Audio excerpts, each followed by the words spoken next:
Jemi rikthyer të nderuar të shikues në pjesën e dytë, mjaft e rëndësishme dhe pjesa e dytë, jemi për hallet tona brenda. Nuk është se këtu ka plasur në një luftë, siç në lindjen e mesme, por ka lloje luftash të tjera.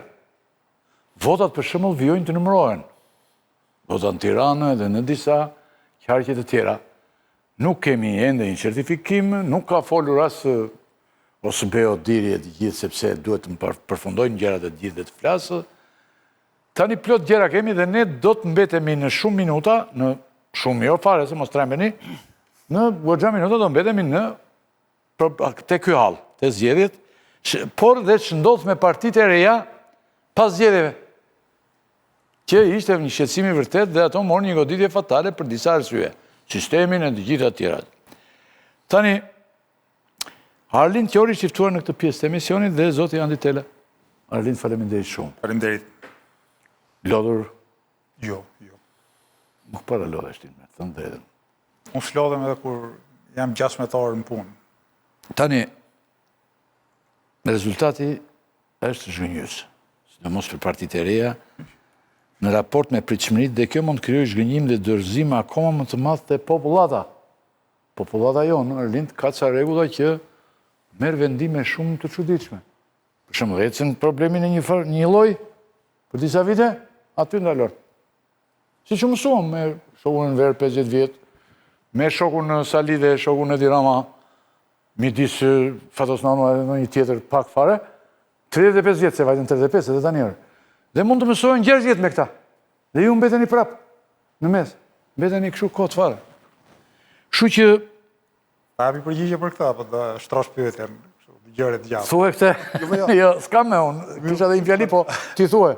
Sepse ti e pikturove situatën shumë të errët, unë mendoj që Lëvizja Bashkë të paktën ka marrë një rezultat të mirë, sigurisht, jo shumë të mirë, jo të jashtëzakonshëm, nga një parti jo parlamentare, me kthyer në parti parlamentare. E kemi nisë këtë rrugtim 30-40 veta në vitin 2022, edhe sot jemi në kuadrin e 25.000 votave.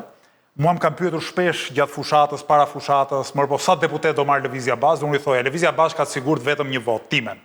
Çdo vot tjetër, mbi votën time, unë e konsideroj përparim. Fakti që kemi arritur të marrim 25.000 vota, të zgjedhim deputet në Kuvendin e Shqipërisë, në kushtet ku kemi bërë fushat me çarçaf, as me reklama, as me billboarda, kemi harxhuar në Facebook diku 800 euro gjithsej, tjerët kanë harxhuar 10 mijëra euro. Kemi bërë një fushat jashtëzakonisht modeste në mjete, por shumë të pasur në ide. Në kushtet ku kemi qenë partia më pak e transmetuar në media. Na lon këtu? Jo, sepse do vazhdo, po këtë do vazhdosh ti. Them edhe këtë. Ne do të themi përgjithsisht të kemi thirrur ty për të thënë, jo për të folur në emër të partive të jashtë, ata do t'i tresim, po për të kuptuar se ç'do të bëjnë partitë e reja përballë pushtetit të madh të Edi Ramës. Ja bashkë, se kjo partitë e reja mos më interesojnë fare. Ty të kemi thirrur të dëgjojmë ty, pastaj dëgjojmë të tjerët. Tani vijojnë saç kolegët Andi Bushati dhe Baton Axhi dhe pushtua dhe zoti Andi Tela. Tani ka nisur rinumërimi i votave të Tiranës. Lëvizja Bashkë nuk është lejuar të vëzhgojë procesin fare. Dhe ju patët një reagim për këtë. Jeni shqetësuar që mund t'ju marrin votat ajo? Po tani, ne po na i marrin ca vota, jo shumë, po shija tani të dhënat e KQZ-s, janë numëruar 209 kuti në Tiranë dhe çuditërisht ne kemi 11 vota më pak. Do të thotë, ne parti pa numërues, na pas kanë vënë deri më tani 11 vota, kot. Zakonisht do të ndodhi e kundërta. Tani, sigurisht janë shumë pak vota për të ndryshuar rezultatin. Mirë, po mua më la shihet hidhur fakti që KQZ-ja ne na refuzoi të ishim vëzhgues të procesit, sepse na thanë nuk keni ankuar ju, thanë. Meqense nuk keni ankuar ju, s'keni nevojë të jeni dëshmitar të procesit. Ndërkohë që Kodit Zgjedhor thotë që çdo parti ka të drejtën të ndjek çdo hallk të procesit. Dhe unë jam shumë interesuar, jo vetëm për interesin e ngushtë Lëvizjes Bashkë, është shumë e vështirë që ndryshojë rezultat, sepse i bie pastaj të bëhet skandali i skandaleve. Por jam shumë interesuar për të kuptuar çfarë ka ndodhur me kutit, çfarë ka ndodhur në votat për partitë politike, por mbi të gjitha çfarë ka ndodhur për votat për kandidatët. Sepse dyshoj që sidomos tek votat për kandidatët mund të jetë bërë nami gjatë procesit të numërimit. Dhe nuk e di pse Komisioni Qendror i Zgjedhjeve ka thënë ju nuk mund të jeni pjesë, a thua se 5 vëzhgues Lëvizjes Bashkë aty në stadiumin e lojrave dorë do të prishin atmosferën idilike të numërozëve të KQZ-s. Gjithsesi duhet pritur procesi deri në fund për kuptuar çfarë do ndryshoj, si do ndryshoj. Sekond vetëm Arlind tani më duket u bë s'është vetëm ankimi i Bushatit, edhe imi u bë vap shumë serioze. Dhe temperaturat duhet të bien tani në fakt. Ju keni dhe sikletin e kollares, e kostume. Po e mbajnë tani se jemi detyruar. Si kështu si puna ime që. Jo ty je në rregull, po tani na e futet edhe ne. Tjetër vjetëve të më shkurtra. Po atoni, po të thoshte për ty që vjen kështu vetëm me këmishë, ti na e futet ne tani se kështu është futja njëri tjetrit. Shikonin që këtë problem. Por po flas për imazhin, shikoje se në rregull jemi. Imazhin në rregull. Ja, shikoje njëri prej atyre është pa kostum. Po i veçantë. Po pra, po i veçantë nuk është gjithmonë njeriu kur bën një veprim. Nuk është kush, po hajde, tani shikojeni temperaturën, no? Tani, pas zgjedhjeve ndodh gjithmonë që partitë politike të fiken sikur janë shkrepse. E ke vënë re? Vjen dhe plazhi, njerëzit kanë më pak interes për politikën, ikin tani gjithë në për shqiptarët janë dhe plazhistë të mëdhenj. Por qeveria vazhdon punën dhe në këto lloj momentesh e rrit ritmin e vendimeve. Ju ç'bëni tani? Ç'e me se merreni erdhin? Po, e para njëherë po bëjmë mbledhje organizative kudo nëpër Shqipëri, nga Tirana në qytete të tjera. Unë vetë kam bërë vetëm gjysmë ditë e plazh, ditën ku takua me grupin antarëve të Durrësit, kështu që edhe plazhin shumë pak që e bëjnë kushtet e një veprimtarie përsëri intensive politike. Jam duke bërë një sër videosh denoncuese për mbrapshtit e atyre që po thohet tani, domethënë e faktit që qeveria po lëshon tani leje ndërtimi kudo ku të mundet. Kulla, vazhdon ndërtimi, çajen rrugët, pluhuri, zihen hapësirat publike, pastrohen parat, ndërkohë që rritet prapë çmimi i metrit katror dhe i qiras nëpër jo në Tiranë, jo vetëm Tiranë, po edhe në Shqipëri. Pra, ne jemi në një aktivitet politik serioz, sigurisht jo me intensitetin e 30 ditëve të fushatës elektorale, po të ndjekësh profilin tim, besoj e shikon që Lëvizja Bashkë nuk është parti thjesht elektoraliste. Unë kam pas thënë edhe gjatë fushatës zgjedhore që për mua dita para zgjedhjeve dhe dita pas zgjedhjeve nuk kanë një ndryshim të madh me njëra tjetrën, sepse aktiviteti politik duhet të jetë i rregullt dhe duhet të jetë intensiv. Sigurisht që zgjedhjet kanë rëndësi të veçantë, mirë po, një parti nuk mund të mendoj ore çast vetëm për zgjedhjet, nuk mund të mbyll qepenin, sipas një shprehje tashmë lapidare tënde para ca viteve, edhe të kujtohet ta hap qepenin një herë në 2 vite. Partitë të Shqipërisë zakonisht këtë gjë bëjnë, po dëgjosh gjithë thonë nga shtatori se i llogariset e pushimet 3 muaj rresht, se aristokracia e ka këto gjë. Shumë të kohës e ka pushim. Edhe përjashtimi është puna, jo janë asjellta. Sigurisht ne nuk kemi as etikën për të bërë diçka të tillë, kemi një etikë politike shumë serioze, as komoditetin për të bërë diçka të tillë, madje mendojmë që sot partitë politike, sidomos partitë politike opozitare të vërteta si Lëvizje Bashkë, duhet ta intensifikojnë veprimtarinë e vet, pikërisht për t'u dhënë qytetarëve atë që nuk e kanë. Shpresën se gjërat mund të ndryshojnë për mirë. Fare të thjeshtë, po dua një përgjigje të thjeshta si shpesh i bën ti. Po. Dhe pastaj unë kolegat. Shiko tani, Partia Demokratike është ngritur e gjitha dhe thotë që këto zgjedhje janë fundi botës në Shqipëri. Janë vjedhur, mbyen, shqyer, grabitur treni bullgar, treni meksikan, që janë gjitha llojet e trenave që kanë hyrë këtu. E të gjitha tjera. Tani, përfundimisht. Një vend ku po thuhet se s'ka trena fare. S'ka një tren, nuk kalon asnjë tren këtu. Edhe treni është eliminuar ka 35 vjet. Tani, dakord. Ju keni problematikat për këto zgjedhje, gjithë po mbani shënim, po bëni videot e gjitha, keni vrejtje serioze të gjitha. Në thelb këto zgjedhje, në raport me atë që dëgjojmë nga opozita më e madhe, Partia Demokratike, që janë për ju? Do t'i njihni ju apo jo?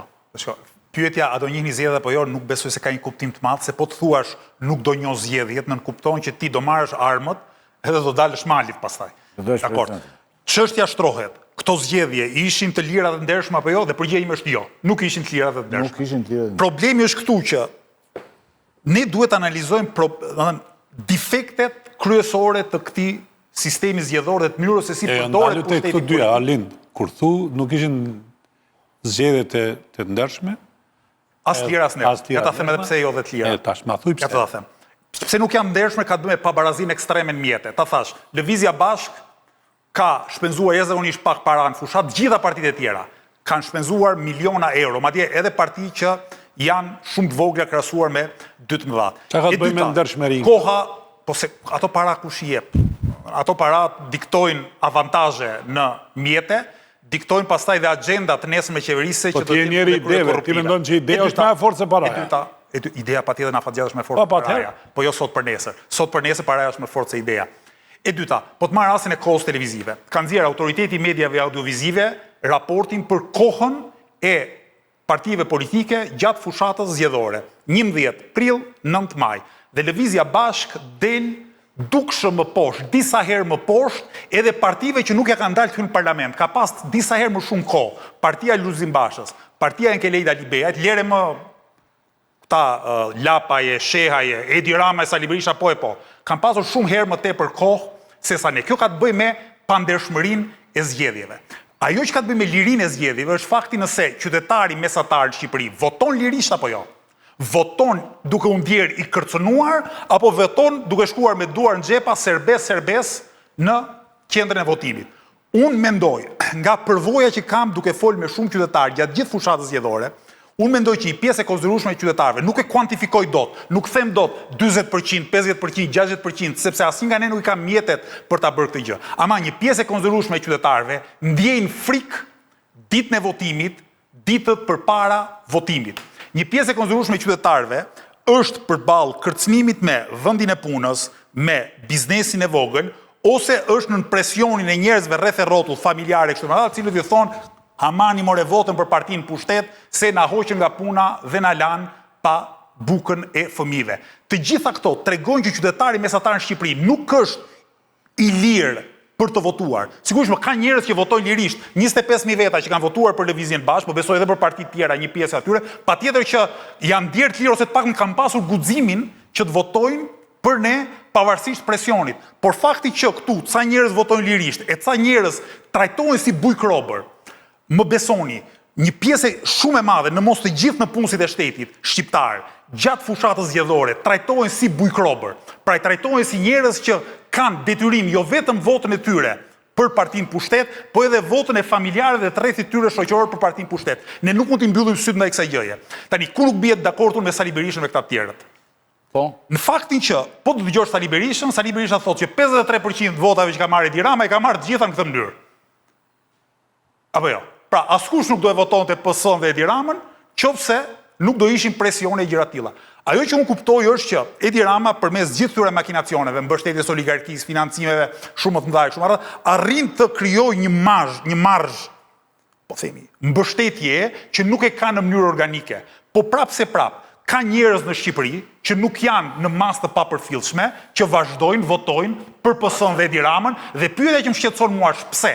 Ta kuptoj pse dhe të mundohen ta ndryshojnë në zgjedhjet e tjera. Atë nuk e diskuton njëri. Ja të jap një rast. Grupin e votave të ka Partia Socialiste. Ne diskutojmë faktin që nga 2013-a në 2025 është rritur dhe kjo s'duhet ndodhte. E di çfarë më shqetëson mua fakti? Ja të jap një shembull. PS-ja ka marrë në këto zgjedhje. Jo, vot numër real. Më lejo të flas me përqindje. PS-ja ka marrë në këto zgjedhje 53% votave. Le ta marrim, se askush nga ne nuk i di marzhet. Le ta marrim se 13% votave i ka marrë në këto mënyrat e abuzimit. Prap mua më shqetëson ai 40%. Si ka mundësi që 40% e njerëzve që mund ta kenë votuar PS-n e votojnë me gjithë këto gjëma qeverisjes. Dhe një nga argumentet që unë gjej është figura e Sali Berishës. Berisha në mendjen e shumë qytetarëve të Republikës Shqipërisë është mishërimi i një të keqeje më të madhe se Edi Rama. Unë mendoj që janë të dy një lloj të këqij, por ama unë e kuptoj që një pjesë e shoqërisë mendon që është akoma më i keq se Rama. Nëse janë dy të këqij, tre të rinj që hynë në lojë, pse morën 140.000 vota, 130.000 vota? Ja ta plotësuar më tepër. E para një herë sot në Shqipëri kanë votuar për parti jashtë duopolit më shumë qytetarë në përqindje se kanë përshtypjen çdo herë tjetër. Pritej kjo gjëja, por nuk pritej në shifrat të ulta. Pritej që të votonin partitë e reja, por këto arsye që sapo i the pak më parë. Pritej të votonin. Numri i votave jemi infektuar pak, më lë të them, ne jemi infektuar pak nga deliri politik. Ktu ka pas drejtues politik që kanë thënë me 5 muaj parti unë do marr 71 deputet. Më kupton? Edhe e besonte vërtet, edhe u thoshte dhe tjerve, ashtu edhe i bënte dhe ata vërdall, që edhe fund fare kanë dalë me një deputet. Pra, edhe kjo fryrje, krijon nga njëri iluzionin që po bëhet hataja. Nuk bëhet hataja për një vit e për 2 vite. Jo, nëse ne themi që kjo qeveri që është në pushtet, është e rënuar, është e degraduar, nuk duhet i fiton të zgjedhjet, dhe arrin këtë shifër, dhe kjo opozit, e cila nuk është në momentin e saj më të mirë, ka gjithë problemet e saja, nuk ofron zgjidhje, nuk ka frym për të fituar, atëherë ngele një grup i madh votash, të cilat duhet të shkojnë diku dhe pritej që ky numër i madh i votave shkonte te 3 partitë e reja që ishin për herë të parë në garë. Sepse mua ka pas në gara të tjera partitë të tilla të reja. Kuptimi i vërtetës është dhe tani ne pyetja është që pse ky zhgënjimi i madh nga ato 2 polet e rëndësishme politike nuk shkoi te 3 partitë e reja. Ja ta japun. Dhe një shpjegim është që partia në pushtet ka përdorur gjithë resurset e saj, gjithë pushtetin për t'i marrë këto vota. Por ti përgjithësi partitë që janë pushtet Shqipëri e bëjnë këtë gjë. Ti vjen këtu në studio dhe thua që ne jemi të lumtur që arritëm të hymë të bëjmë parti parlamentare, morëm 1 deputet, morëm 20.000 vota, dhe kjo duket si një arritje shumë e madhe. Po e keq interpreton mesazhin tim, thash që ne kemi marrë një rezultat të mirë në kushtet e luftës thellësisht pabarabartë që kemi me gjithë faktorët e tjerë politik. Edhe 9 partitë e tjera që ishin në garë për te PS dhe PD-s mund të ankohen për të njëjtin gjë. Dikush që ka hedhur 10 miliona euro dhe ka dalë me 1 apo me 2 deputet, nuk është shumë i lumtur. Ne që kemi hedhur vetëm mundin, djersën tonë, e jemi më optimist, sepse themi kur në këtë mënyrë arritëm të sajmë, do vazhdojmë përpara. Tela po thotin gjithë thjesht. Të pak minimalisht ju duhet të merrni 2 mandate dhe ti nuk u fute, ti nuk hyre i parë, prit, edhe ai tjetri shpaqet dyshimin tani që unë syta po mora një. Ti tani vure tjetrin për caktove tjetrin përpara i bindur i do merrni të dytin. Tani mos më thoj mua. Jo. Po pse çaja mund që të jemi bindur i do marrim të dytin? Ma puna që ke bërë, mo, nuk po të themi... Po jo, more, unë të thash... Nuk po të themi që do vjedhësh vota, mo jo. Të bindur janë ata që i trajtojnë qytetarët si për probë.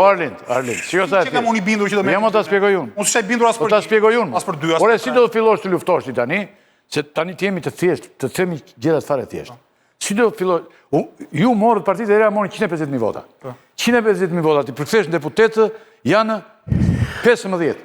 130 vërësisht. Po pra, 150 këni marë. Po të i do futës e Luzin Bashën aty. Po jo, po se dhe disa më kanë thënë këtu mua... Jo, disa më kanë thënë që jemi vodën, ka që i zërën pa vetë. Okej, mirë. Se cili thonë vodën 1 milion vota, po. Mirë, tani... Të marrin parasysh e që nga thonë. Tani, 150, janë 130, 13. Po mirë, dhe akord. Dhe nga ta 13, ju morët 4. Si operoni ju tani, zotri, për të shmontuar këtë sistem? Se këto 2 partitë mëdha nuk e shmontojnë të sistem. Arlind Qori. Nuk e shmontojnë, mo, kështu do të mbajnë. E kanë bërë që në 2008 dhe e kanë fortifikuar. Qa do bëni ju që ti merrni 13 deputetët? Pra një, ato 13 deputet si nëzore 13 deputet? Duke ndryshuar dhe sistemin zgjedhor, pra thua proporcional, kombëtar, me prag t'ullë. Nuk ka rëndësi, në politik. Për mua, unë nuk jam autosistemesh dhe ekspert. Unë jam njeri që bëj llogaritë të thjeshta. Populli shqiptar ka hedhur 130.000 vota për ju dhe ju nuk e keni marrë deputetët. Kaq po të them unë. Si i merrni ju e në tjetë? Zdo me thënë që mund t'ishte majoritari pas... Es meri mas 1-0. Së është punë sistemi kjo, ti ke ngulitur që është punë sistemi. Nuk është problemi pra që edhe pjesa më e madhe diskutimi këtu shkon te sistemi zgjedhor. Në vend shkoj tek baza e pushtetit Rama. Ma është për 2 partitë mëdha, jo për gjithë. Nëse ju merrni si doni mo, s'është sistemi, dakord, Bushati kështu mendon. Po është sistemi ekonomik, është sistemi politik dhe pastaj vjen sistemi zgjedhor. Të gjitha sistemet, njëri prej tyre është ky, që e kanë bërë këta, që në vitin 2008, është një sistem kë. Megjithatë puna juaj. Tani, përpara zgjedhjeve ju refuzuat bashkimin me forcat e tjera. Edhe ky për mua është një problem. Ju i mund jeni krejt ndryshe dhe jeni krejt ndryshe. Arlind Qori nuk ka lidhje me 4 të tjerët. Por Arlind Qori mund kishte lidhje me 4 të tjerët për të bashkuar o zotri. Për çfarë bënim? Dilni për peshk? Jo, ja, për shkak unë që për të marrë votat. Unë që ja kam dhënë votën Arlindit, nuk do e votoja po t'ishte me gjithë. Po mbaj me shëndet e çove për lesh. Votën. Mbasi arritëm një deputet pikërisht për këtë arsye. Pikërisht për këtë arsye. Sepse ishim konsekuent, sepse i qëndruan parime morale, sepse kemi kapitalin moral. Njeriu e interpreton si dojmë, edhe në këtë... Jo, dakord, po një deputet... Bashkimi mekanik nuk është... Okej, po çfarë bën ti? Që vjen në studio televizive, i flet 20.000 vetëve, një deputet 0 aleat. Çfarë bën ti 4 vjetë? Deputet 0 aleat? Po, se s'ke aleat, pra. Ti thus... S'ke aleat. Po aleat me këtë, tani. Po, aleat me partitë... Jo, më punë, Jo, pra, po flisim me forcat e reja që hynë në lojën politike në Shqipëri. Ti tash do Marr një shembull. jesh 4 vjet në parlament, do kërkosh të bësh gjithë gjërat që kanë mendje, edhe si parti dhe si lëvizje, një deputet dhe asnjë aleancë. Edhe 3, edhe 13, edhe 15. Po jo, 3, 13, 15. Për bërë ligje nuk e ke. Ama kur je zëri i vërtetës në atë parlament. Po pra, po zëri i vërtetës, përgatitur. 1 minutë ditën e njëjtë. Pa 1 minutë. Po 1 minutë. Momenti që përdoret dy më cilësore të mbushme, Kjo është retorik. patjetër që sjell ndikim shumë të madh te qytetarët. Tash ne këtu kemi pa parlamentin 30 vite. Ne e dim çfarë do të thonë 1 minutë në parlament, dhe çfarë do të thonë shumë më tepër minuta dhe shumë më tepër deputet, e shumë më tepër mundësi. Kështu që ka një kontradikt kjo, domethënë Cilësor, kur vjen nga përfaqësuesi i partie që ka reputacion të madh moral në shoqëri. Po është zë nga fundi i sallës 1 minutë, në 1 minutë. Kryet kuvendit aty. Te foltoria. Po nuk do e kesh atë mundësi. Po edhe po patë 3, edhe po patë 5, do jenë 5 minuta. Nuk është çështje minutash, kjo është çështje cilësie. Politika është çështje cilësie, është çështje reputacioni moral dhe politik që e ka një forcë. Dhe ne nuk mund ta përlyejm veten me shpresën se mos kush e di duke u përlyer e nxjerrim një gjysmë deputeti më shumë. Ne kemi hyrë në politik për të çuar përpara disa kauza me ndershmëri maksimale. Dhe qofse shohim që spektrin politik shqiptar ka vetëm partitë komprometuara, ka parti që financohen nga dreqi dhe i biri, ka parti që akuzojnë njëra tjetrin gjithë ditën për palaçollëqe dhe pastaj i shtrin dorën njëra tjetrit. Ne këtu distancohemi. Kjo që bën ti është utopi e gjitha. Nuk është utopi, jo. Është politikë konsekvente dhe ndershmëri. Ja po të marr një rast konkret, sepse ju më thoni mua pse s'u bashku me partitë e reja. Cilat parti? Partia e Agron Sheja dhe Adriatik Lapaj. Dhe unë po marr raportin midis tyre dyve, po heq veten më një anë. Agron Sheja i ka thënë Adriatik Lapajt që ti o zotri financohesh nga krimi organizuar. Adriatik Lapaj është përgjigje Agron Sheja, ti e bër deputet se e ke bler mandatin. Tani këta njerëz dhe kjo ndodhe, denigrojnë njëri tjetrin. Po pse ndodhe? Por mbase po thon të vërtetën të dy për zotri. Mbase po thon të vërtetën, s'duam ne me ata. Kjo ndodhe ose po gënjejnë të dy dhe janë të pacip që gënjejnë në këtë mënyrë për njëri tjetrin, ose të dy thon të vërtetën. Sepse të dy po kërkonin vota në treg. Kishin dalë kërkonin vota dhe normal i kanë gjithë kundërshtar. Apo është normal të fshesh vërtetën. Si ke ti të gjithë kundërshtar. Është ndryshe kur janë 3 bashk dhe kërkojnë. Po mirë, atë çfarë unë e di që dikush, ky partneri im, është bashkëpunëtor i krimit organizuar, për tir të aleancës do mbyll gojën? Në gjërat qofse janë të vërteta duhen thënë. Qofse nuk janë të vërteta duhet mbyllur goja dhe nuk mund të përdoret gënjeshtra si instrument politik. Unë nuk kam akuzuar askënd drejt për drejt duke i thënë ti je kriminal e ti ashtu. Maksimumi kam bërë pyetje. Qofse ata akuzojnë njëri tjetrin për vepra penale, atëherë duhet dalin para qytetarëve dhe të japin llogari, ose madje edhe para institucioneve të drejtësisë. Po ç'duam ne me ata? Ore ç'duam ne me një parti që i thot tjetrës ti financohesh nga krimi organizuar dhe kjo tjetra e kundërpërgjigjesh, ti e ke bler mandatin e deputetit. Ç'duam ne me këta? Këto ose zgjidhen atje te drejtësia ose i arrin te retorika politike. Por në fund të ditës është retorik politike. Në fund të ditës fjala ti duhet gjitje, sigurie të një pull, edhe ti por e kështu i bie që me këtë ritëm një gjë është me këtë ritëm, o zotri, me këtë ritëm që ti të marrësh një deputet me këtë ritëm, do thotë që ti të vish në pushtet pas 40 vjetësh më sot. Dhe kështu funksionojë më mirë si shoqatë se sa si parti. Në politik koha është e zhvazhdueshme, pa nuk është homogjene, është heterogjene. Është heterogjene, shpërsohet kontradiktat midis shoqërisë. Fjalët ti i gjen më bukur. Që më bukur se ti gjen ti fjalët. Unë jam them unë shkretit tani. E kam çik profesion. I gjen këtë pedagog vjen këtu. Mi thua dhe mua, po kjo nuk do thotë që fitove me mua dhe pastaj. Atë që është kohë efektive. Po nuk është pra sepse të shikojmë çik më larg. Ore si e kupton ti baton tani se po të tregon dhe kamera që përshikon telefonin. Si e kupton ti tani këtë thot ky? Nuk është mbi fuqi. Se ky nuk është realitet që ndodh. Si ndryshon realiteti. Po kështu teori bëjmë gjithë ditën. Duke njerëzit për të vërtetën, duke u dhënë guxim njerëzve, duke thënë njerëzve që ai gogoli që përdorën gjatë fushatës nuk ekziston më politikisht. Por ai mori 53% vota dhe ti thu gogoli s'ekziston. Kisha fjalë për gogolin rival të këtij gogolit që kemi në pushtet. Ai ka fajin gjithmonë. Nuk e ka fajin ai, po them. Edi Rama ja ka dalë të marrë një pjesë të votave partinë e vet, duke luajtur me idenë e vjetër që Sali Berish gogoli do na vinë pushtet. Tashmë gogoli është i çarmatosur, nuk e përdor dot më.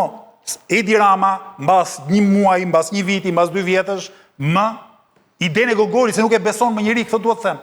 Si se beson njëri? Po nuk e beson më njëri, më sot PD-ja është 20% poshtë.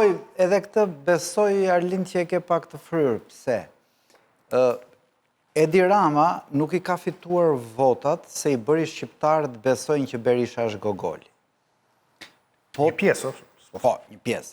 Po t'i kthehemi pak historisë, të njëjtën teori me Gogol e luajti dhe Nano në 2005. Dhe në ka pjesë të errët të zezë, Sali Berisha është 97. Dhe Nano këtë luajti, nënat Shami Zeza do ju kthehet ky që do ju vrasi djemtë e tjerë e tjerë.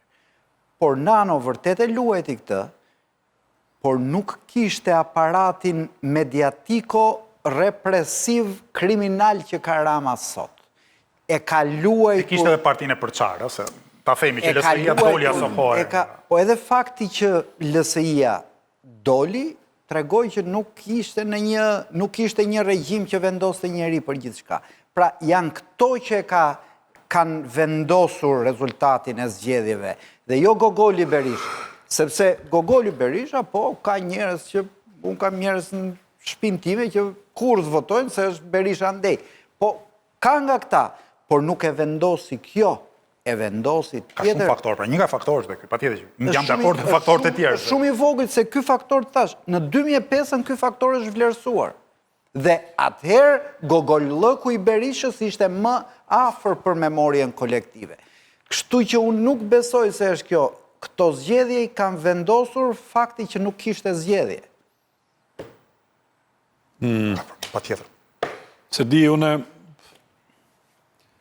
i kam e para këto që Arlindi po bën sot dhe ka po vazhdimisht është një idealizëm i cili realisht me kohë pastaj kthehet në një betejë racionale, duke pas idealizmin brenda, pra se pak këtë idealizëm që ka, besoj që mund krijon bindje dhe besueshmëri. Spaku përtej këtyre votave 25.000.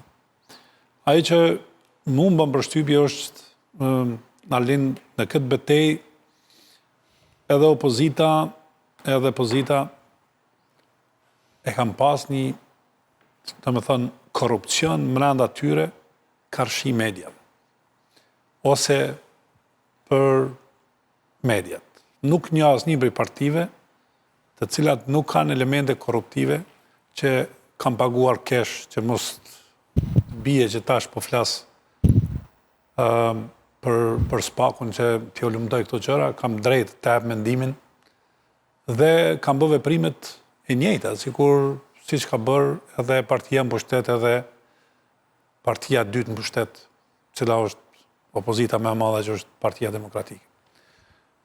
Për faktin që i keni marrë 130.000 vota si pjesë e këtyre partive të vogla, kjo nuk do të thonë që keni tregu një ndryshim serioz ndaj dy partive tjera. Kur tash, në këtë pikë, ti ke mbeti vetmuar.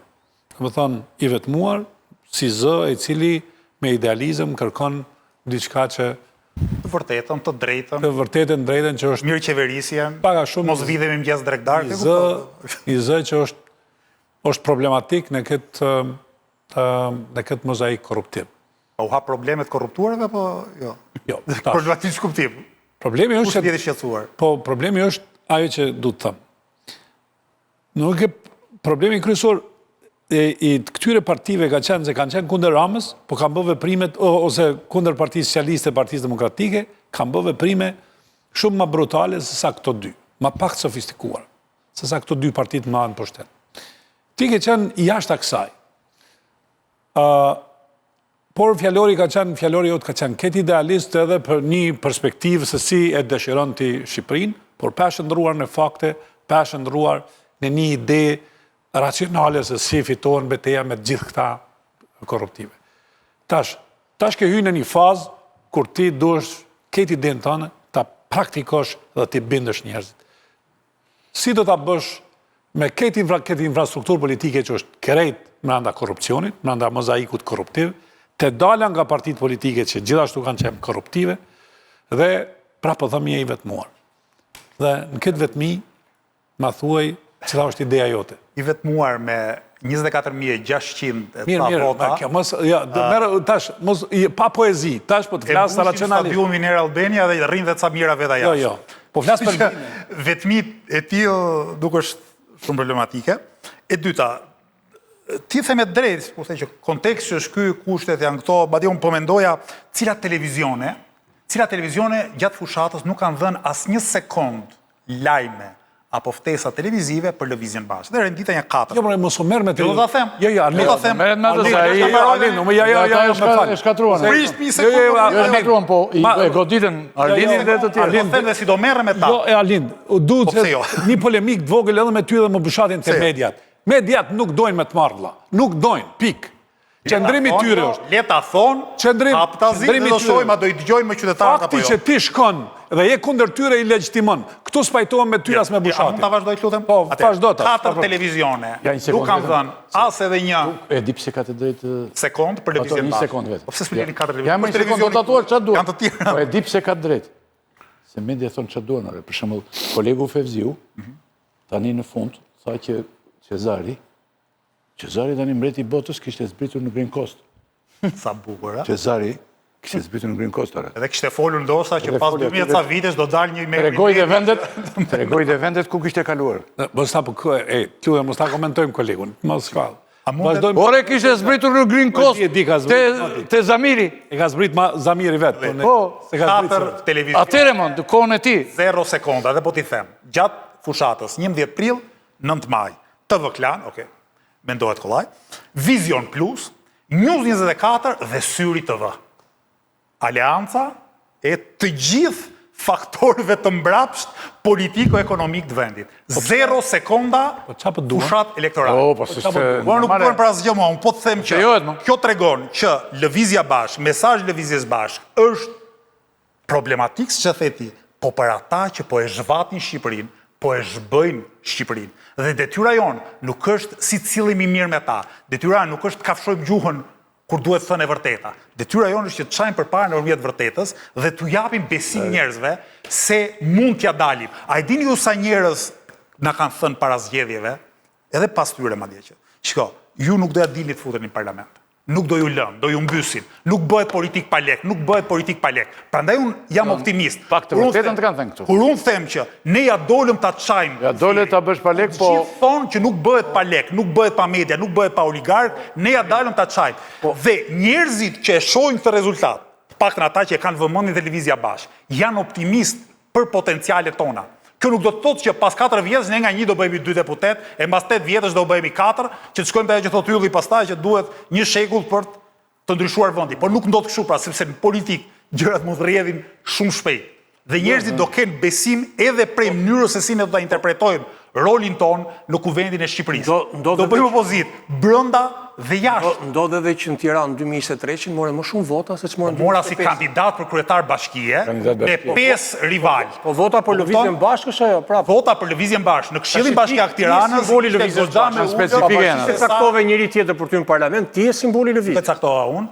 Redi Muçi, unë caktova që mos isha I pari. Po mi pra caktova. Redi Muçi ne ka zgjedhur me votë fshet me disa kandidatura Këshilli Koordinues I Lëvizjes Bashkë. Ne nuk funksionojmë si Edi Rama e Sali Berishën, që I futin fshishkëllim e thotë ti bëu kështu, ti bëu ashtu.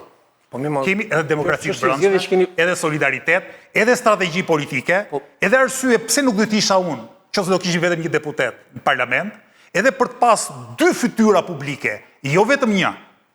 Të tjerët janë të lumtur, po të tjerët janë të lumtur që janë vetë në krye, mëngjes drek darkë. Janë të lumtur që janë e vetmja fytyrë në çdo televizion të mundshëm. Kurse mua më lumturon fakti edhe personalisht dhe politikisht që shokët mi kanë mundësinë të shpalosin potencialet e tyre dhe që shoqëria shqiptare të njohë siç njoh unë. Dhe kjo është edhe pjesë e një strategjie politike.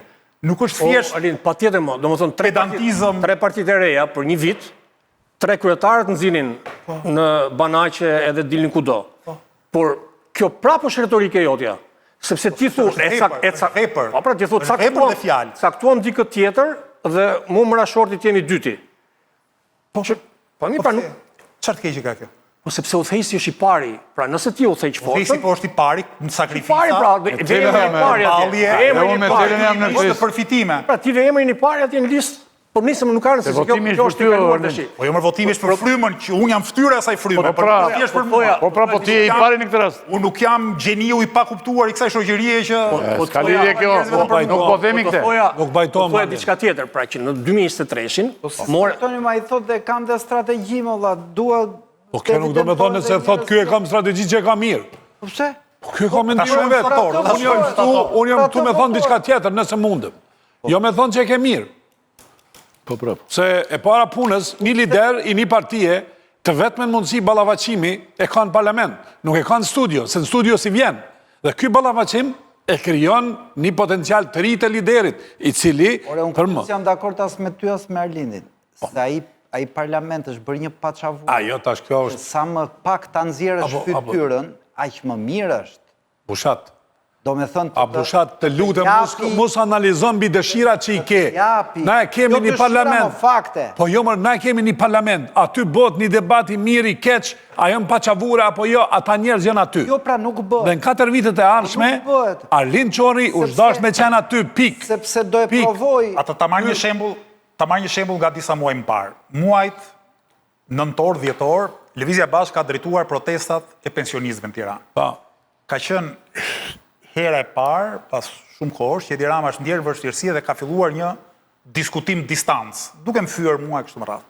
Siguroj që unë protest me gjitha ata pensionistë ka më shumë impakt për t'u kundërvërë Ramës, se sa thjesht unë parlament kur Rama nuk vjen kurrë. Nuk vjen kurrë, më dha. Si do të detyrosh edhe të vinë në parlament? Ai nuk vjen. Vjen, mbaron fjalimin, ikën. Dhe vetëm mënyrë për t'u marrë me tërë, pastaj si Flamur Noka, që të shkosh bësh wrestling. Se ai nuk e respekton jetën parlamentare. Ai nuk është i kryeministri që thotë mirë keq unë do të dëgjoj çfarë thon kundërshtarët e mi. Po pak më parë the ajo minuta në parlament do jetë sa 100. Po pra po do jetë sepse do e dëgjojnë njerëzit, do ketë ku di unë, deputet tjerë, ministra, dikush do jetë aty. Po Edi Rama nuk ka për të qenë atë parlament, fatkeqësisht. Fatkeqësisht nuk ka për të qenë atë parlament, sepse nuk do të përballet. Ai ka edhe këtë ide tani që është duke e nuk je sinqert në idealizmin. Në një epokë të re. Mendojnë që pas Skënderbeut, ai është i dyti që tashmë do e fus Shqipërinë në Evropë. Po pra dhe ne jemi të detyruar ta dëgjojmë, por ti ke mundësinë, kisha mundësinë. Ai nuk dëgjon atje. Ai nuk dëgjon njeri, ai vetëm mban ato fjalime para deputetëve dhe ministrave të vet. Ti më duket se ishte sot ylli apo s'mbajti fjalim sot? Kjo festa e PS. Si s'mbajti? Mbajti fjalim, ose se kam dëgjuar, patjetër. Nuk e di a ke vënë në fjalimet e Ramës që ai është i vetmi, le ta quajmë kështu, hajdut që ka iluzionin që nuk është vetëm hajdut. Gjithë tjerët ata që e dëgjojnë, domethënë ministra, deputetë kështu më radh, ata janë hajdut, që janë të lumtur që janë hajdut dhe bezdisen nga ky që ka këtë idenë e madhe që përveç se hajdut do bëjmë edhe diçka madhështore për Shqipërinë tonë. Do futemi në Bashkimin Evropian, do jemi qendra e botës, do na komplimentojnë kryeministra e presidentë kështu më radh. Pra, Edi Rama është i vetmi hajdut që gënjen veten. Që ka iluzionin që mund të vazhdosh të jesh hajdut e prapë shkruash historinë e re të Shqipërisë. Historinë e vendeve mund ta shkruajnë edhe tiranët, po vetëm hajdutët nuk e shkruajnë dot. Edhe tiranët mund ta shkruajnë historinë, për mirë apo për keq. Hajdutëria, korrupsioni është nga ato smundje kancerogjene që e gryen shtetin për brenda, edhe po e bën këtë shtetin shqiptar si në filmin Koncert vitit 36. Pak tani se është dhe koha. Si po e shkruan? Ky sistem vlerësh ka ikë për lesh. Dhe po e shkruan sa ç'është. Ka pas ka qenë një film, historiare dhe kameleore. Prit atje, ke parë presidentin e Shtetit Bashkuar si për atë folën pjesën e parë. Po të tjerë ke parë. Ai është ai ka kanë lindur në kohën e vet. Ka njerëz Arlind Çorri që lindin në kohën e vet, jo më është kohë e rëndësishme e tyre. Dhe ky ka lindur në këtë kohë e ka këtë. Ban mend duçen ti çfarë Karagjozi ka qenë? Në ato fjalimet e veta? Po në kohën e vet. Po Karagjozllogu pastaj prodhoi edhe efekte shkatrimtare. Edhe pastaj njerëzimi thirrri mendjes dhe tha prit një herë. Bën çik politikë serioze. Se di tani ç'a them, po di të them këtë gjë që ky sistem tu ka shku në këto vlera, në këto qasje dhe ai nuk i ka sipas meje, nuk i ka keq punët dhe duket më i fortë se kur. Po ti bëj pyetjen. Ju mendoni dhe pushteti i tij më i patyshëm. Shumica e njerëzve, si mendoni ju? Shumica e njerëzve janë të kënaqur me këtë sistem, me këtë qeverisje. Shumica mendoni që janë të kënaqur. Po pse i duhet presioni këtij pastaj për të siguruar vota? Pse i duhen parat? Pse i duhet koha mediatike? Nëse njerëzit janë të kënaqur, votojnë si suedit dhe fiton ai. Nuk ka asgjë. Po ta thonë edhe këto institucione ndërkombëtare tani që ka instrumentalizim të administratës shtetërore e kështu me radhë. Por këtu shumica e njerëzve janë të pakënaqur. Dhe pakënaqësia e tyre është me çka mati këtë? Ma tani me... Me çka e ma? Ja, po të marrë një rast. Po Jo, me një rast nuk ma sharon. O, Arlind, se të them përvoja në rrugë, do më thuash... Edhe sondazhet e Ramës që nxjerrin Ramën nga 55%, që unë si besoj, kur pyeten njerëzit, a jeni më mirë apo jeni më keq, shumica thot jemi më keq. A mund të... Pra, në gjithë s'ka nevojë me Se unë mund të them nga takimet e mia me njerëz, po ti mund të thuash ti takon ata që mendojnë si ty. Edhe nuk është... Dhe ta afrohen ata më shumë. Bukur fort. Por do të marrë gjë tjetër. Sot lexova tek revista Monitor, mos gaboj, të jap një shifër, që për herë të parë në sa dekada, çmimet e ushqimeve në Shqipëri kishin kaluar mesataren e çmimeve të ushqimeve të Bashkimit Evropian. Po pagat në Shqipëri janë goxha më të ulta se mesatare e vendeve të Bashkimit Evropian. Tani si mund të jenë të lumtur njerëzit, ku ti po të blesh djath, qumësh e gjithçka tjetër, kushton më shtrenjtë se Bashkimi Evropian, ku e ke pagën 70%. mesatare 800.000 lekë ke apo se ke, dhe pagën minimale 400.000 lekë bruto. 70% atyre të pyeturve për qeverinë Rama që ishin dakord, thonë që 70% nuk e zgjidh dot kjo qeveria Rama këtë problemin e çmimeve. Tani këta pse vazhdojnë votojnë Ramën? Sepse ka shumë arsye. E votojnë? Kushtet e presionit, kushtet e një pjesë që mendojnë që mungon një alternativë e drejt për drejt që mund ta zëvendësojë Ramën, se ka njerëz që thonë, unë nuk do votoj për Lëvizjen Bashkë se këtu de facto ka dy alternativa, PSPD. Pra, qeveria e ardhshme do bëhet ose nga Edi Rama ose nga Sali Berisha. Pra, unë po të votoj për një parti si Lëvizja Bashkë, kjo është një vot afatgjat. Pra, kjo është një vot që kërkon që unë të pres. Një palë zgjedhje, dy palë zgjedhje, tre palë zgjedhje. Dhe ky është avantazhi që ka. Jo. Kryeministri korruptuar. Gjithmonë te pragmatizmi i dikujt që do thotë nuk e Edhe votoj. pragmatizëm ka shumë shoqëri. Nga njëherë ka, Po ti po ja vemrin pragmatizmin, pra po thotë nuk e votoj Arlind Qorin, thotë se s'ka mundësi të vim pushtet, se do votoj një nga ka dhe nga ata, ka nga ata që ndjen presion, ka nga ata që manipulohen, ka nga ata që thonë sako nuk bëhet do të mira nesër, unë po pranoj një 50.000 lekësh, ose të mi hedhin karburant makinës.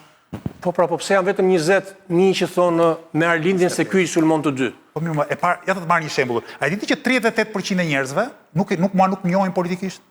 38%, unë dalë në televizor her pas here, në sondazhe që bën, 38% e qytetarët e Republikës Shqipërisë nuk e njohin as Lëvizjen Bashkë as mua. E di kush e votuar? E di kush e votuar në shumë Tiranë? Te shtresa e mesme, te njësia 5, te Tirana e Re. Po pra te unë. Pa ta na njohin, problemi s'ta njohin njerëzit në periferi, s'ta njohin njerëzit në fshatra. Po lajmi vjen vonë në periferi më. E di pse të kanë votuar ata? Nëse ti je i përjashtuar, ai pjesa e madhe e mediave nuk shkon. O zotëri, po një minutë mos, jo vetëm te mediat. Është në shumë probleme. Është e popullata. Kemi ne. Si qemi ne, se unë vazhdimisht tem fut dhe veten aty se të shajnë pastaj. Ti e votuar në pjesë qytetare zotëri dhe shumë pak, pa përfillë shumë pare. Popullata nuk të njeh. Popullata e madhe në atë kohë jeton. Jeton në kohën e lashtë shumë. Dhe ti, kur ta kapësh te, ka nikur ato 40 vjetë që tash unë. Kush do ndryshoj situatën? Qofse nuk e ndryshon populli. Ti po si e ndryshon? Subjektisht i Të na thuaj, që mund ta ndryshoj. po si e ndryshon ti mo zotëri këtë gjë? Se nuk kemi më në korat e pararojave revolucionare që dilin malit, si Fidel Castro me shok, mjafton të ishin pak qindra. Por si e ndryshon ti pas 4 vjetësh tani? Ç'bën ti? Njerëzit duke organizuar më mirë, duke dhënë mesazhet e duhura, duke përdorur më mirë kohën parlamentare. Patjetër më burr. Cilin kohë parlamentare? Duke mos qenë veto? Duke qenë Redi Muçi që është po aq mirë sa unë dhe do të flasim në shtator. Djali mirë shumë është mos. Jo vetëm djali mirë, intelektual i përgatitur, është njëri. Edhe intelektual më të gjithë. I vend fjala. Po kjo është që ka krijuar Qori. Tani ka ngritur Qori këtë. Po se te ka ndërtuar Qori, mira njerëz. Dhe tani deri dhe mua nuk e ka bërë Qori, e ka bërë tjetri. Magjistar. Jo mos është. Se ti bie pre e gjithë tyre që të vinë këtu studio, personazhe politik që të gjithë bëjnë si magjistar, gjithë bëjnë sikur vetë ata kanë krijuar gjithçka. Gjithë bëjnë si gjeni që një ditë do i kuptoj shoqëria. Unë po ta them në mënyrë reale dhe modeste, nuk është vetëm merita ime. Unë jam fytyra e punës së shumë njerëzve që nuk kanë profil publik dhe tashmë do kenë mundësinë të njihen nga shoqëria. Dhe ne, na fatgjatë, do të jemi shumë të fuqishëm në këtë mënyrë. Kalojmë një pyetje konkrete? Jo, unë kam pyetje konkrete. Megjithatë, me gjithë këtë pasion të rrëfimit edhe i mbështjellën me retorikun, e kam një shpjegim tjetër. Unë mendoj që nëse mund kishim folë për një pikë morale, brenda parlamentit lidhet me emrin tënd. Ndoshta është kjo pika kryesore e ballafaqimit me të vërtetën në parlament, edhe ndoshta pika që ti bind të tjerët se je gjë e dur. Por Mos harro që Shqipëria është ideologjikisht e ndame dhe pse na themi që nuk ka djathtë majt, por është një farë këtë janë të mranda një vellus ideologjike, duke i përfshirë këto partitë e vogla, i vetmi që dallohet jashtë kësaj vellus je ti. Unë personalisht nuk kërkoj që partia e juaj të ketë sukses të menjëhershëm. Ajo që unë pres nga partia juaj është që të ndërtoj një ballavaçim se pari intelektual, pastaj denoncues dhe se treti parti e cila e krijon një frikë në parlament e cila frikë nuk ekziston. Do thonë, frika nga e vërteta nuk ekziston. Ka fyrje, ka sharje, ka, domethënë, fjalosje, po themi çat dush, por nuk ka një debat vërtet që e vërteta e fiton ose diskursi vërtet e fiton betejën në parlament. Kjo ka për një kohë gjatë nuk ekziston. Kjo është ajo që une Redi nuk e njoh aq mirë sa ta di ballavaçimin e tij, por ky është gabimi pse ndoshta ti nuk je në parlament. Të jap një përgjigje. Karta morale nuk është imja, është jona si parti. Kjo po më ofendon pastaj. Po jo, më nuk po thellon fare. Karta morale, unë i kam shokët si vetja. Po mos i kisha si vetja, nuk do isha unë kryqëjar, nuk do ishin ata. Edhe ata që ishin dikur kështu ishin. Pa diskutim. Po pse ç'a mendon ti? Mirë, unë jam... Këtë ideologji ka dha. Po nuk i ndihmon. Këtë bënda kësaj ideologjie. Nuk i ndihmon. Këtë nuk mund t'ja heqim ti. Cila është e vërteta jote? Cila është e vërteta jote? Dhe po kesh mundësi do ta futësh. Unë do të çoj një pas emisionit, do të çoj një fjalim që ka mbajtur Redi në një takim që kemi bërë ne tek fusha përballë stadiumit Selma Sërmasa, ku ndërtohet një kull tani. Është fjalim shumë interesant. Do ta çoj, do ta dëgjosh dhe nëse do të pëlqej, vendose herën tjetër. Për të kuptuar që të gjitha këto gjëra që them unë, me të njëjtën cilësi, forcë argumenti dhe karizëm, do ta gjeni te shumë tjerë lëvizje bashkë. Te Redi sigurisht, po edhe tjerë lëvizje bashkë. Fakti që mos e vazhdo nuk është argument Alind, për të vërtetën. Të lutem, e vërteta është e fuqishme ndonjëherë ose vjen nga njeriu i cili është i besueshëm. A disa gjeniu vdes rrugës për arsye se si u ka dhënë rasti për qenë i besueshëm dhe i vërtet në opinion publik. Po nuk po flas për Redin, nuk po flas për një moment të rritjes së një partie. Nuk po flas për Redin, largoma se s'po duhet se i bie si po bëj divergjent. Jo. Era e parë në historinë e pluralizmit shqiptar, një parti politike në mënyrë të ndërgjegjshme, ka një deputet në parlament dhe ai nuk është kryetari i kësaj partie, çfarë force ka ky shembull në shoqëri? Ja përshë. Po pritëm. Po nuk ta durojnë këto, sa pranojnë këto. Vështrimit të njeriu në pozicionin tuaj dhe në profesionin tuaj. Sa do e besueshme që është për ty? Është e besueshme faktikisht, po. Jo. Ajo faktikisht. Po, dhe ajo ka një peshë të madhe morale. S'ka. Peshë të madhe morale. Nuk ka. Është fake. Po si që ka fake, po si që ka fake, unë e kemi bërë realisht. Që të kujtoj unë tani Jezu Krishtin që thoshte i fundit në këtë botë do jetë i pari në mbretërinë e Perëndis. E i pari në këtë botë do jetë i fundit. Pra ka një dimension moral historia e njerëzimit, madje edhe historia e Shqipërisë. Dhe ne duam të jemi mishërimi kësaj, qoftë nëpërmjet forcës shembull. Shumë e rëndësishme. Kur ndërtohet një koncept, një parti politike do të ketë një rol emancipues, jo vetëm përfitues, jo vetëm marrim çat marrim këtu për të marrë një rol në parlament. Se jemi në formime sipër, nuk ka lidhje. Po, dhe formojmë mirë si soi. Do ta shoh, do ta bëjmë këtë diskutim në shtator, në tetor, pas një viti, dhe siguroj që do të drejta sot. Një pyetje konkrete. Nuk më përgjigje, s'kam. Ekziston mundësia në 8 korrikën do ta marrin vesh përfundimisht, por maksimalisht ekziston mundësia zoti Erlind që Tirana të shkojë në zgjedhje të parakoshme, sepse besohet në shumti, që Velia do të mbetet në paraburgim. Ju, a do të kandidoni në këto zgjedhje? Pa diskutim që Lëvizja Bashkë do të kandidoj për Bashkinë e Tiranës, nëse do jem unë apo dikush tjetër, jemi ende duke diskutuar. Po që ne do të kandidojmë në zgjedhje. Ndoshta ti personalisht, ti ke qenë dhe ke marrë goxha. Nëse do të jem unë personalisht, apo do të jetë dikush tjetër, jemi duke diskutuar si të jetë më e mira për ne, për shoqërinë. Pse keni dilema dikush tjetër për shembull? Pse në një fazë të zhvillimit një partie, se mund të kemi talente, lideri, jo, talent sa dush kesh. Më mirë, Po gjithsesi se kemi vendosur akoma, do ta vendosë. Unë them diçka që Ideja është që një parti cila i ka 25-30.000 antarë dhe potencialisht edhe 100.000 tjerë që besojnë që ndoshta një ditë do të jenë t'juj.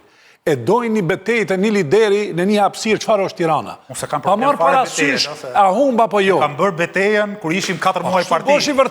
Kështu bosh i vërtet. Po mirë, herën e kaluam kur ke konkurruar. Beteja pafundësisht në gjitha funksionet e mundshme. Po them, nëse konkretisht se nuk e di ma do ketë zgjedhje apo jo, kur do ketë zgjedhje. Atëherë unë s'dashta me bë analizë të strategjisë ose strategjike, por desha me thënë kur ti dy lideri ki të vjetër, që janë në shkurje sipër. Edhe Edi Rama, edhe Sali Berisha. Janë, ndoshta në mandatin të dy të fundit, se dim cili ma parë do shkoj. Atëherë, një lideri cili ka pretendime të hyjë në politik, ajo ka i krijohet një hapësirë e madhe. Dhe kur krijohet hapësira e madhe? Kur ai bën betejë. Dhe kur bën betejë? Betejë bën në kësi raste çfarë është Tirana, çfarë është parlamenti. Se kemi vendosur akoma, lëroj për sugjerim. Unë pres nga ty që ti të analizosh këto gjë dhe partia jote që të vendos për kriteret tilla. Parasysh se ti ke... Sa të them, se kemi vendosur akoma, jemi të diskutuar... Ja ku jemi... Nuk kemi një datë zgjedhje, të zgjedhjet bëhen mas 2 vjetësh, është... Ja ku jemi... Parakoshme që unë them... Kaj sa po këmgull batoni duket si kur do... Ka i problem. Ja ku jemi... A shteta, do e shteta. Nga ajo që unë e kam pa, unë mendoj në këtë histori politike dhe në këtë histori politike të këtij parlamenti, që do t'jetë 4 vjeçar, unë e di vetë një gjë. Partit të cilat kanë hyrë në parlament, përveç kësaj nuk do jenë më. Do jenë 2 të mëdhajet, njëra do të zvogëlohet shumë, dhe hapësira politike që do të krijohet do të jetë e pafund. Dhe prandaj unë nuk e njoh Redin, se kam pa ende performancën e tij intelektuale, diskursit e tjera. Ju po thoni që ai është po aq i mirë. Unë mendoj që ti e ke hapësirën shumë, po themi, nëse ta përdorin e gjuhën e rrugëve, e ke autostradë në të ardhmen e afërt politike. E ardhmen e afërt politike është shumë afër, 4 vjetë janë asgjë në këtë betejë, ose 2 vjetë janë asgjë. Dhe unë nuk po shoh njeri me diskurs. 4 vjetë është Edi Rama? 61. 61, po. Po. 4 vjetë gjë atë. Dhe unë nuk po shoh, diku është ku e kam problemin. Problemin e kam se partitë e vogla që është Agron Shejaj edhe Zoti Llapaj, kanë diskursin i cili dorën zemër nuk të bindë. Ata mund t'jenë pragmatist. Tani, këtë elegante të athojë sytë Arlindit. Kur të vinë... Jo, Arlindi ende është idealist, nuk ka arrit në diskursin i cili është ballafaqus. Ende ka diskursin denoncues. Ende nuk e di se çfarë do t'jetë beteja ti me ta. Ende është në distancë. Por, me gjitha të, ky gjën e parë që duhet është ta fitoj betejën me këta të veçlit ose opozitën që ka mrenda, për arsye se ata gryjnë hapësirën politike pa e merituar ndoshta.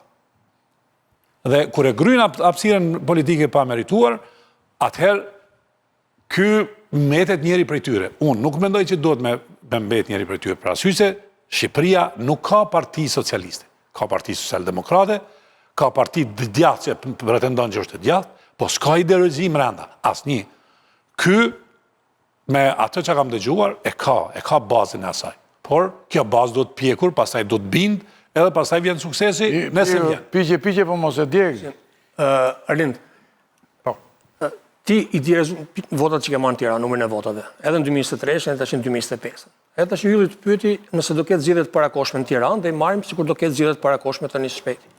Dhe ti thua që ne kemi vendosur të marrim pjesë, pra unë, o dikush tjetër nga partia do jetë kandidat. Tani duke ditur realisht se sa vota merr, ti tash hyn me parimin që thjesht dua të marr pjesë në garë, nuk hyn për të fituar. Se ti i di forcat e tua.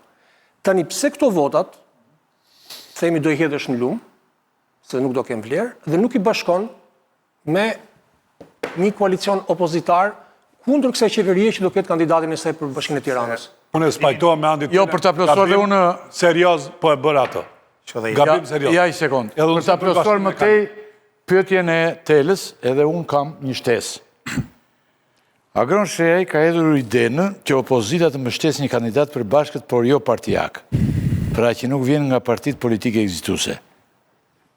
Do me thënë, po e bashkoj me telën. S'ka bashkim mekanik. Unë nga përvoja që kam me matjen e opinionit publik, bashkimi mekanik ndonjëherë e ndërton ma shumë vota, po largon ma shumë tjera, potencialisht të mundura.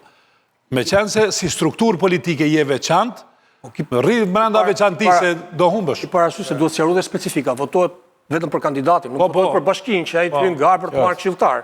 Votohet vetëm për një njeri, kush do fitojë, njëri apo tjetri? Në zgjedhje hyet për shumë arsye, hyet edhe për të fituar, hyet edhe duke pas një besim nganjëherë të marrë që shumica e qytetarëve në një situatë krize do bëjnë një zgjedhje të zimshme, hyet edhe për të konsoliduar një formë ligjërimi, disa ideale, hyet edhe për të ndërtuar një infrastrukturë politike dhe besim për të ardhmen, por kur vjen punat e koalicionit, unë ka një problem shumë të madh.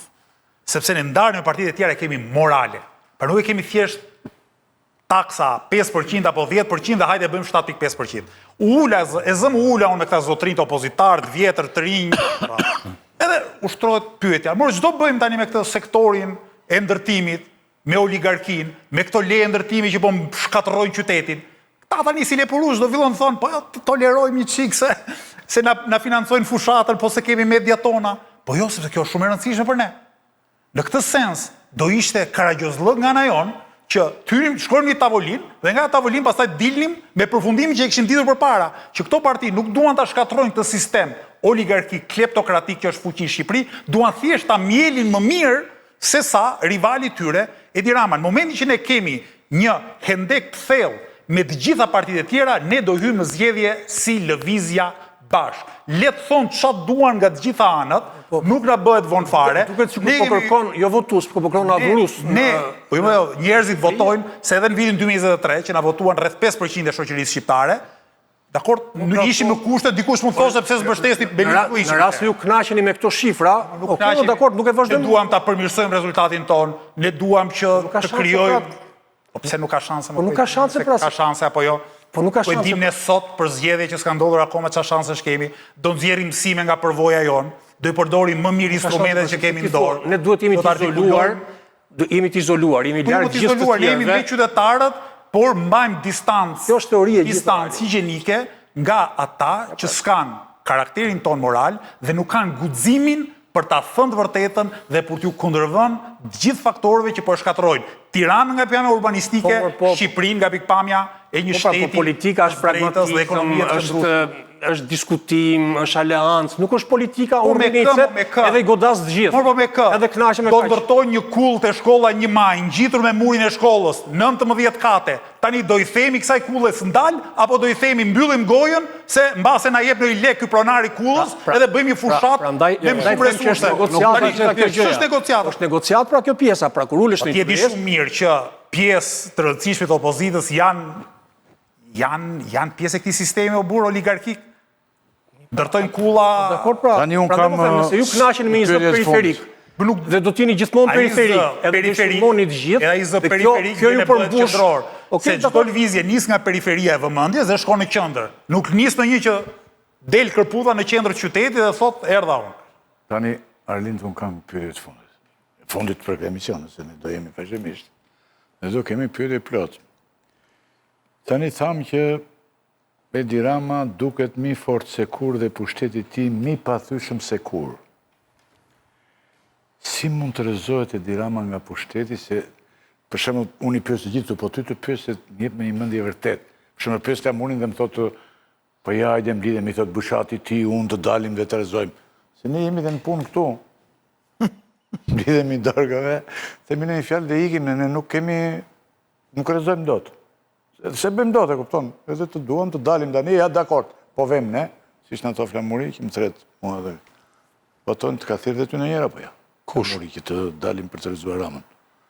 Se na thretu. Edhe tani si rrezohet Edi Rama? Si mund të mobilizoni ju masa të mëdha njerëzish se nëse ju dështoni dhe pas 4 vjetësh mbaron filmi.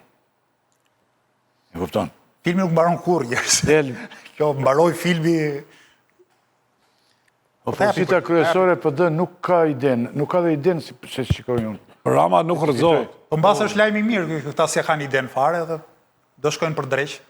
Jo më dhe ka që duhet se, shiko, pushtet është dhe kyore në Shqipëri. Edhe opozit falso kështu. Shiko, pushtet i rëndësishëm ka qenë ky, edhe opozita në Shqipëri. Njërës të kamur, të ka partisur të gjithë. I ke vënë reti dhe ato që janë partit të vogla fare, vishen, ka partisen, ikin, kalojnë ato shkallët të Saliu që takojnë për para zgjedhjeve, ikin në Amerikë, bëjnë fotografi të panumërta, i sjellin fotografit këtu, bëjnë e kongresmenët në një deklaratë, si që kishin bërë për Fatmirin, kishin bërë një tani, një 6 kongresmen baton, kishin bërë deklaratë të gjitha, dhe vazhdojnë ajo pap mirështë, pushtet quhet ai orë. Tani si bet kjo punë, valla? Se ne mblidhemi këtu dhe Ta ja përgjigjem. ne këtu një nuk rrezojmë dot. Po do bëj, sigurisht, pushteti nuk rrezohet nga televizioni. Nga televizioni njerëz mund ndërgjegjësohen. Qartë. Pjesë pas tesën bëjnë diçka më shumë. Tash jemi okej. Tash je okej. Patjetër ndërgjegjësohen nga televizioni. E fundit, është kjo hali tani. Nuk Shumë i rëzohet. rëndësishëm. Nuk rëzohet. Sigurisht nuk rrezohet nga televizioni, rrezohet në rrugë. Po të marr dy shembuj nga historia jon e viteve të fundit. Ku kanë qenë dy protestat më të mëdha kundër Edi Ramës që nuk i ka organizuar PD-ja dhe kanë pasur mbështetje të madhe popullore. Të dyja kanë qenë një vit mbasi Edi Rama kishte rifituar pushtetin në mënyrë bindse.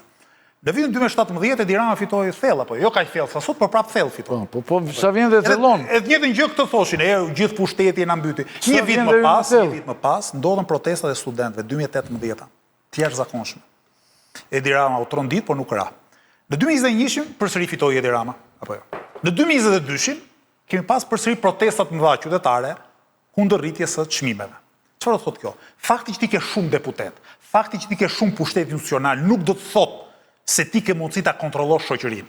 Përkundrazi, kur ke shumë pushtet, edhe përgjegjësia jote në raport me shoqërinë është më e madhe. Se nuk ke më justifikim. Të dy protestat i sfumoi dhe i rregulloi. Fakti që ato protesta nuk ja dolën, nuk do të thotë që një jetë tret nuk do ja dalë. Se historia është përplot me tentativa që s'ja dalin derisa bëhet tentativa e duhur, se po ndryshonte historia me një protestë, do ishim parajsa mbi tokë. Po prapë gjen një argument që të justifikosh. Por e ti shpjegimin që bere nuk ka më të bukur. Është i vërtetë. Por ai, dakord më po ai del të edhë sirën, dhe ti merr. Çfarë të merr? Votat më, se çfarë do të marr ti? Prit mos. Jo, votën së... Fylli, ajo që po duket mirë te ky rrëfim është se ky e ka bindje që ngrirja pushtetit nuk bëhet sot për nesër, për të fituar dhe për të rrezuar. Ky e ka rrugën e gjatë dhe e ka qëllim. Më thënë këtu vazhdon rrugë e gjatë ose e shkurtër. Vazhdon rrugë e gjatë dhe këta dhe Edi Rama thotë. Jo. Rruga mund të jetë dhe e shkurtër sepse kontradiktat. Kemi një luftë për shembull në lindjen e mesme. Kjo mund të shkaktojë shumë shpejt një rritje frikshme të çmimit të naftës dhe të gjitha gjërave të tjera. Ju mendoni shoqëria do rriurt pastaj? Ju mendoni se do të thojmë sa të lumtur jemi ne? Në rregull. Shumë gjëra mund ndryshojnë, kontradiktat do shpërsohen. Edi Rama sot nuk është aq i pushtetshëm sa do të thotë oligarkëve, nuk do t'i jap më. Ti thua do t'i zë më hapësira faktori jashtë nuk do ndihmoj thua. Dere më çmimi i naftës sa thotë. Por e çfarë thotë? Çfarë thotë ky çmimi i naftës? Nuk ka shumë kuptim me paranë që qarkullon këtu. Sot po më bënte llogarinë familja mua. Dhe po shpjegonte që kafja kishte vajtur nga 23. Ja, baton, 23. 2 muaj më parë 23.000 lekë të vjetra, tani kishte vajtur 28. Dhe unë i thash të ndalohet kafja. Te unë edhe mund mos ndalohet kafja. Por i thash të ndalohet kafja se u zumrova shumë. Unë, po të tjerë nuk e çajnë kokën e blenë. Do të marr një shembull. Ose pensionisti se blen dot ose 100.000 lekë pensioni. Do të marr një rast. Edi Rama ka premtuar që në vitin 2020. E ku shkove mbas dite ke feste PS-s? Sa penalizove ata të shtëpisë të pinin kafe? Feste PD-s, PS-s. I të agroni, vajta të feste agronit. Po ti pse s'bëre feste? Ç'fest bënin? Po që morë deputetat e dole... Bëm një takim të pin kafe, modest aty te zyra jonë. Ka gjë para si skep. Tani, vetëm diçka. Po të marr rastin e pensionistëve. Edi Rama ka premtuar i do bëj pensionin mesatar 400 euro. 400 euro. Nga 180 euro që është sot, ka premtuar do bëj 400 euro gjatë mandatit. Në fund të mandatit, ë? Po që ta bëj 400 euro duhet ta rrisë goxha vit pas viti. Kjo është një çështje për cilën ne do të ngulim këmbë ore ças. Dhe çdo muaj do t'i themi zotrisë, sa e rrite këtë muaj apo këtë vit pensionin? Patjetër do e ballafaqojmë Ramën me premtimet e veta, me zotimet e veta. Mbas se mund ta çoj euro në 300-400 lekë dhe vetëm më një herë 400 euro pensioni. Ballafaqimi me premtimet ka vlerë kur në fund 4 vjeçarit bën zgjedhje Në qoftë se s'ka Se ky ka zgjedhje. gjithmonë ide që s'ka zgjedhje. Ti Këtu e kemi njeriu që thresin gjithmonë që s'ka zgjedhje ky. Vjen thotë s'ka zgjedhje. Do me thonë, nihilizmin e ka, Po.